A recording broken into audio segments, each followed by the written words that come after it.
에베소서 6장 18절 말씀입니다. 우리 한 절이니까요. 같이 읽도록 할까요? 에베소서 6장 18절입니다. 같이 읽겠습니다. 시작. 모든 기도와 간구를 하되 항상 성령 안에서 기도하고 이를 위하여 깨어 구하기를 항상 힘쓰며 여러 성도를 위하여 구하라. 아멘. 우리가 기도에 대해서 매주 금요일마다 함께 나누고 있습니다. 우리가 2주간에 걸쳐서 함께 나눴던 것은 기도란 욕심을 따라 구하는 것이 아니라는 것이고, 또 우리의 필요를 넘어서 하나님의 영광과 기쁘신 뜻을 따라 구하는 것이 기도라는 것을 우리가 함께 살펴보았습니다. 오늘은 이어서 우리의 기도가 우리 자신을 벗어나서 형제들, 또 성도들, 그리고 교회, 그리고 모든 하나님의 백성에게로 확장되어야 한다는 그 내용을 함께 살펴보려고 합니다. 자, 우리가 기도에서 스스로 놀라야 할 일이 한 가지가 있어요. 뭐냐면 기도라는 것 자체는 하나님 앞에 나가는 거지요. 기도는 하나님과 1대1로 만나는 자리입니다. 우리가 함께 모여 기도하지만 기도하는 그 순간은 주를 만나는 시간이지요. 어쩌면 가장 깊고 가장 거룩한 자리일 수 있습니다. 그런데 그 자리에서 어쩌면 우리의 연약함이 기도 가운데 다 드러나는 것 아닌가라는 생각이 듭니다. 하나님을 대면하고 하나님 앞에 나아갈 때 우리가 기도하는 그 말은 우리가 누구인지를 잘 드러내 보여주고 있다는 거지요. 우리의 말은요, 우리의 인격이지요.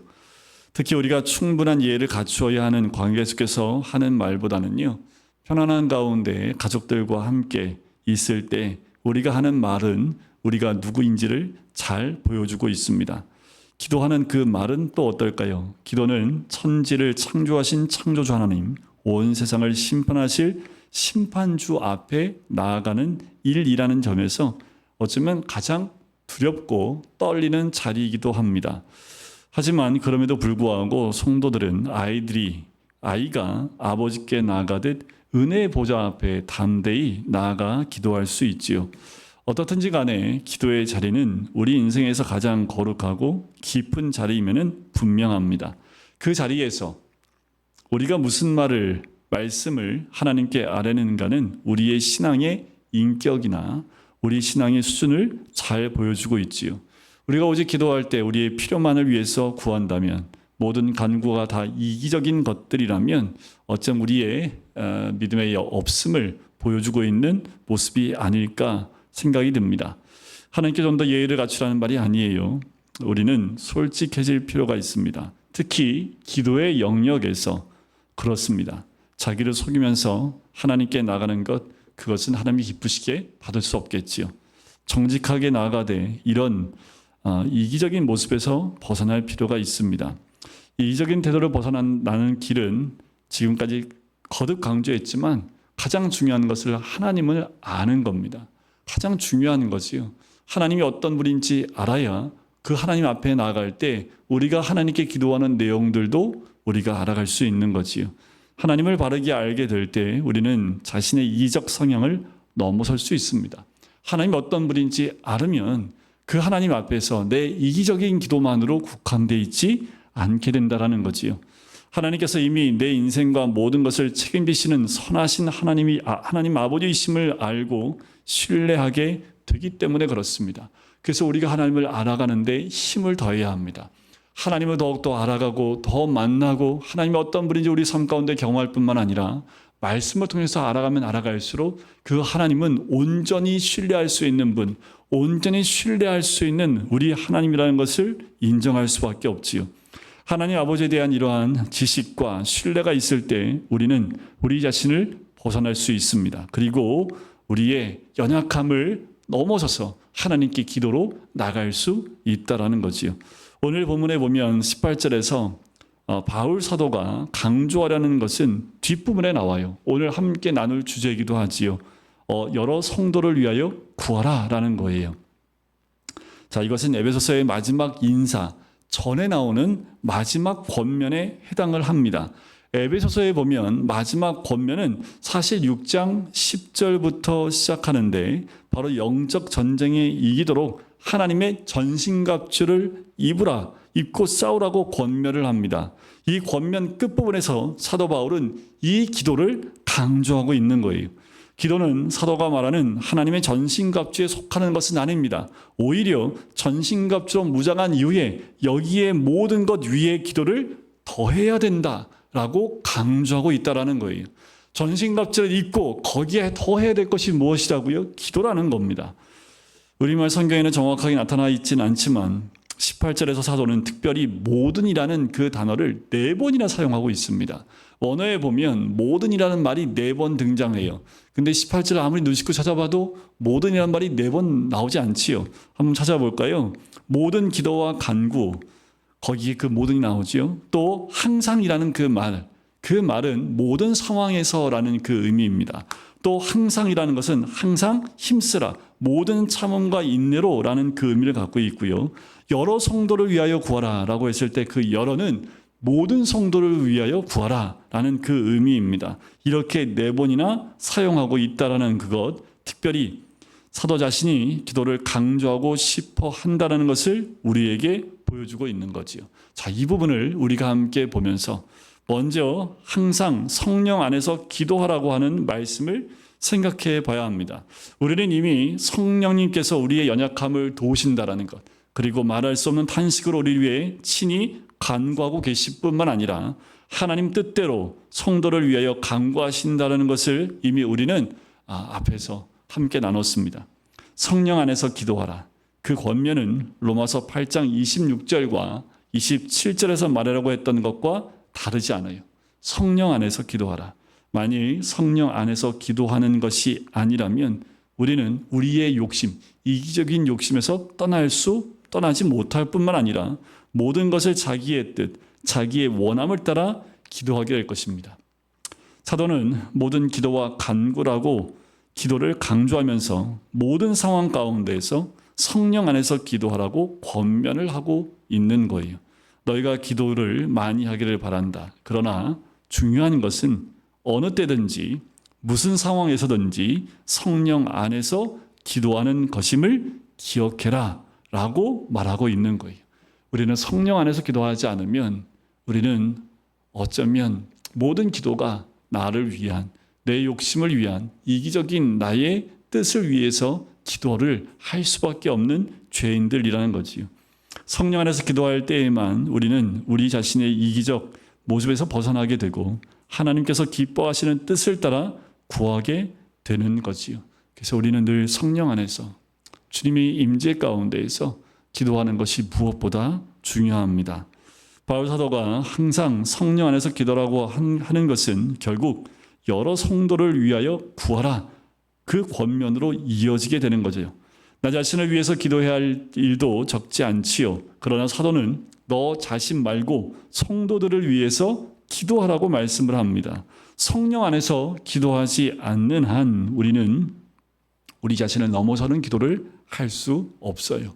그만큼 우리는 우리 자신의 환경, 우리 가족에서 벗어나지 못하는 연약한 존재라는 거지요. 여러 성도를 위하여 구하려면 성령 안에서 기도하는 것은 필수입니다.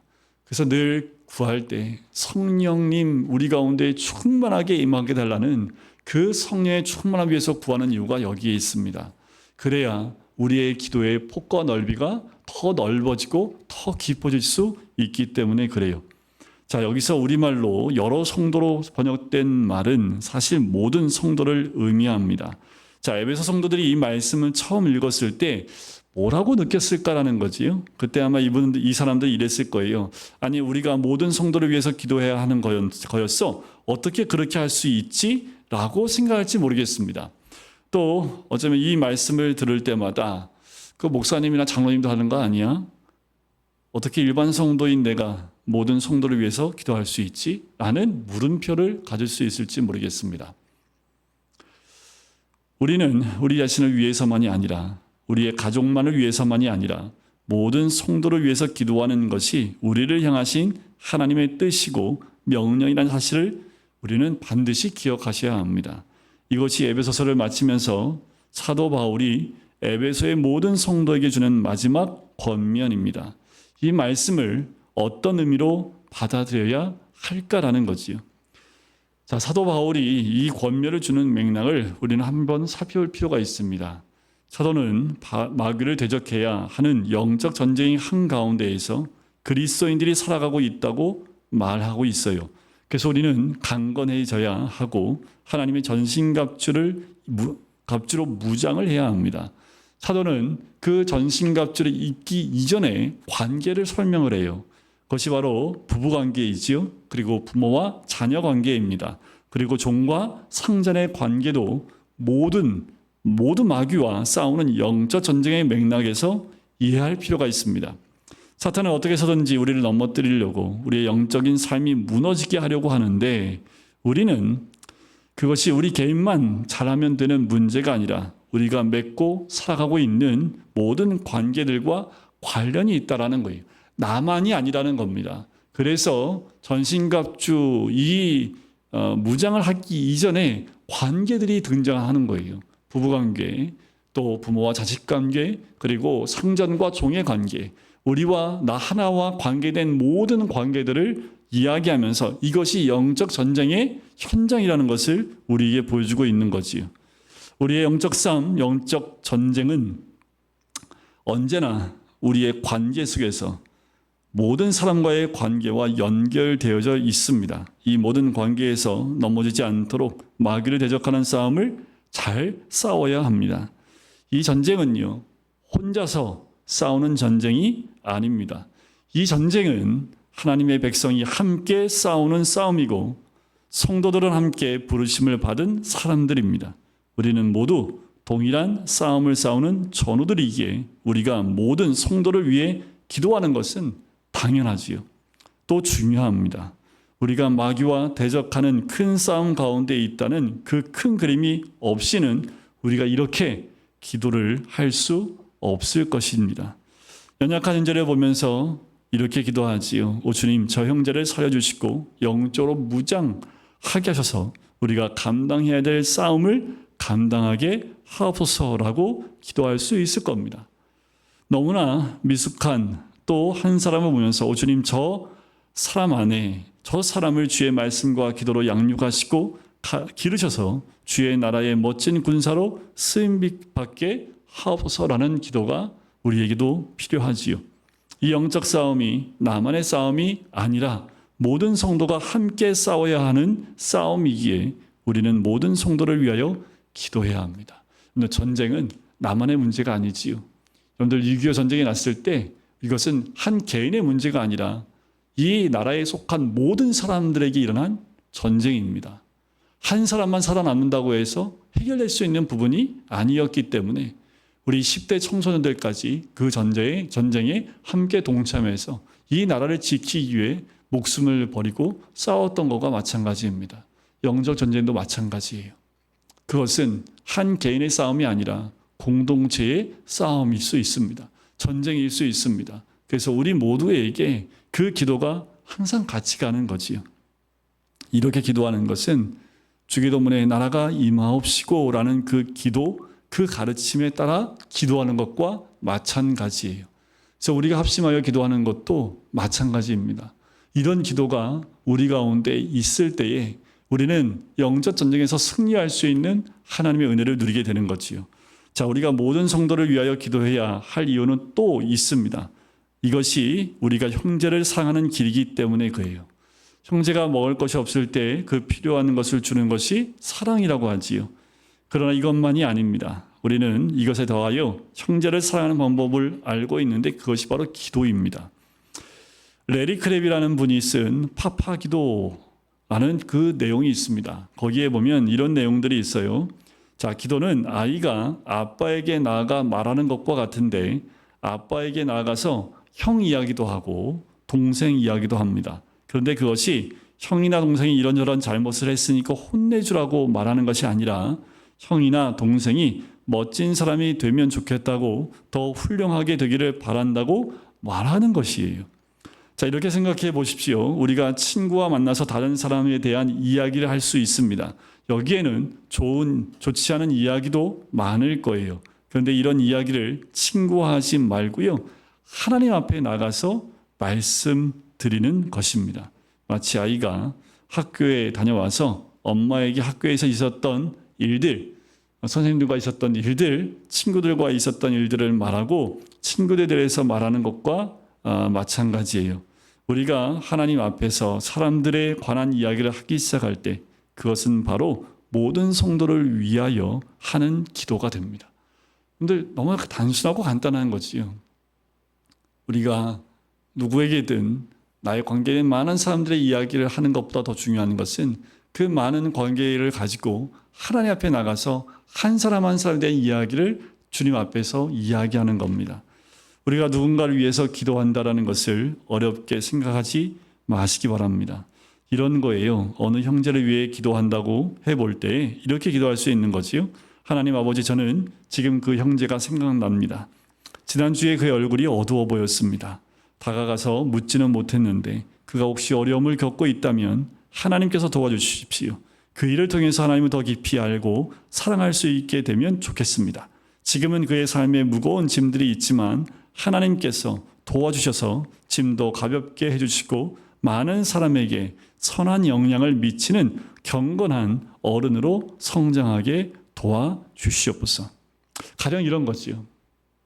우리가 누군가를 알아야지만 기도하는 것이 아니라 우리가 그를 보고 기억이 난다면 단순한 이 기도를 했을 때에도 바로 우리가 금광교회 안에서 한 형제와 자매로서 한 형제와 자매를 위해서 기도하는 사람들이 더 많아진다면 이 공동체 안에, 우리 교회 안에 따뜻한 형제의 사랑의 공동체가 되어가지 않겠습니까? 물론 우리는 나와 잘 맞는 사람과 자주 만나요. 만나서 식사도 하지요. 시간을 보냅니다. 그러나 사도 바울은 본문에서 너와 잘 맞는 성도들을 위하여 기도하라고 말하진 않았습니다. 모든 성도가 다 우리의 사랑과 기도의 대상이 되게 하라고 하는 거지요. 그렇다면 우리는 우리를 불편하게 하는 형제를 위해서도 기도해야 합니다. 이렇게 기도하는 거지요. 하나님 아버지, 저는 그 형제가 많이 불편하고 힘들어요. 그 형제가 더 성숙해지고 주님을 닮아갈 수 있도록 은혜를 베풀어 주세요. 하지만 제게도 사랑으로 용납할 수 있는 넉넉한 사랑도 허락해 주시옵소서. 이런 기도를 주님께 드리는 거지요. 모든 성도를 위해 기도한다라는 것은 우리 모두에게는 어떻게 보면 큰 도전일 수 있습니다. 우리는 모든 성도를 위하여 간구함으로써 형제를 사랑하게 되는 줄 믿습니다. 그래서 우리가 누구를 위해서 기도하고 있는지를, 또한 누구를 위해 기도해야 될지를 주님 앞에서 성령 안에서 기도하기 시작을 하면 우리에게 생각나게 하시는 은혜가 있게 될 줄 믿습니다. 자, 좀 더 들어가 보면요. 모든 성도를 위하여 기도하려고 하는데 정작 그 사람을 잘 알지 못할 때가 있지요. 자, 알지 못하면 어떻게 그 사람을 위해서 기도할 수 있을까라는 거예요. 만일 우리가 오늘 이 말씀을 주의 명령으로 들으시고 형제를 위해서 또 금광교회 모든 성도를 위하여 기도하겠다라고 생각하고 행하기 시작하신다면 우리의 사람에 대한 관심은 좀 많이 달라지겠죠. 지금부터는 그 사람들 위해서 기도해야 되기 때문에 좀 더 관심을 갖기 시작하겠지요. 그리고 함께 교제할 기회가 주어지면서 서로 더 잘 알아가게 될 겁니다. 이때 우리는 놀라게 될 것입니다. 왜냐하면 하나님께서 우리의 기도를 통해서 이미 그 사람 안에서 역사하고 있는 것을 확인해 볼 수 있기 때문에 그래요. 물론 더 가까이 교제하면서 삶을 더 깊이 이해하게 되면 우리의 기도는 더 구체적으로 되겠지만 그렇지 않다고 해서 우리가 기도를 할 수 없다는 생각은 옳지 않습니다. 누군가를 위해서 기도하고 난 다음에 그와 만나서 이야기하면 내가 기도했다는 것이 그에게 정말 필요한 기도였다는 것을 우리는 느낄 수 있기 때문에 그래요. 만난 지 참 오래됐는데도 불구하고 갑자기 하나님 생각나게 하셔서 그를 위해 기도하게 했다면 그 순간 그가 하나님이 함께 하시는 은혜가 필요한 때이기도 한다라는 거지요. 이런 경우에 어떻게 기도해야 하는 것이 좋은지 성령님께서 이미 성경에 기록해 놓으셨습니다.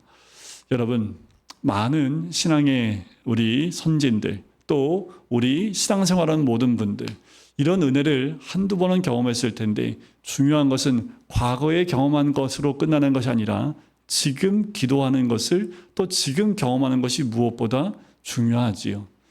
나도 모르는 사이에 하나님의 은혜 가운데 정말 어떤 어려움들을 이기고 나가고 또 극복해 나갈 때 누군가 나를 위해서 기도했다라는 것을 나중에 발견하게 되는 거지요. 제가 신앙의 길로 또 신학의 길로 들어올 때도 그렇게 시작을 했기 때문에 이것이 얼마나 큰 은혜인지 모릅니다.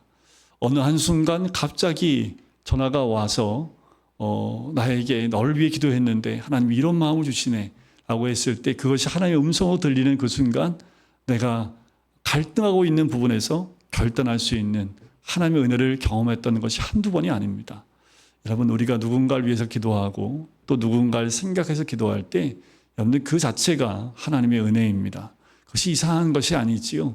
그래서 우리가 이런 기도를 많이 하면 할수록 더 기도는 더 확장되고 더 깊어지는 은혜를 누리게 됩니다. 사도 바울은요, 에베소에 있는 모든 성도들을 위해서 기도할 때 그 기도의 본을 에베소서 3장 16절부터 19절에 우리에게 알려주고 있습니다. 한번 같이 읽어보면 좋을 것 같아요. 에베소 3장 16절부터 19절입니다.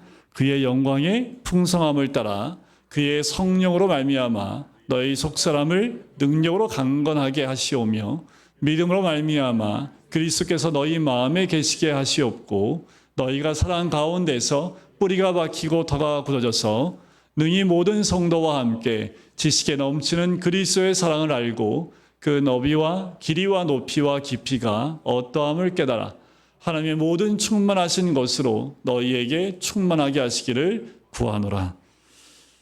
먼저 성도들의 속사람을 위해서 사도 바울이 기도를 하지요. 여러분들 그 사람이 어떤 누군지 몰라요. 근데 갑자기 얼굴만 생각이 나요. 그럼 무슨 기도를 해야 될지 잠잠히 성령께서 주시는 기도의 제목으로 기도해도 됩니다. 근데 잘 기억도 안 나요. 모르겠어요. 그러면 사도 바울이 오늘 에베소 3장에 보여준 이 기도의 제목대로 기도하셔도 됩니다. 그의 속사람이 주님 안에서 강건해지기를 위해서 기도하는 거예요.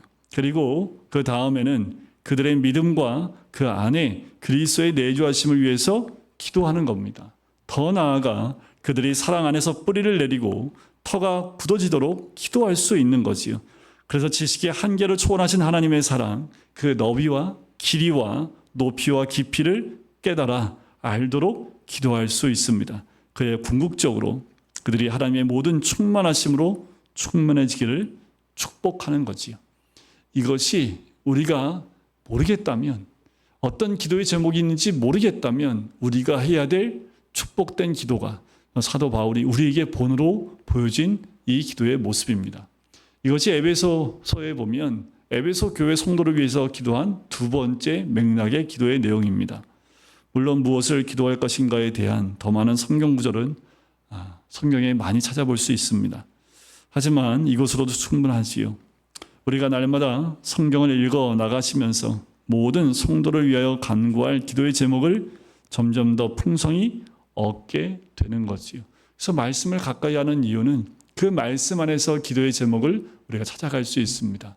그 말씀을 읽는데 누가 생각이 난다면 그 말씀이 그에게 필요한 거지요. 그럴 때는요, 그냥 바로 문자를 주시는 거예요. 그 말씀을 보내주면 그 말씀이 그에게 큰 힘이 되지요.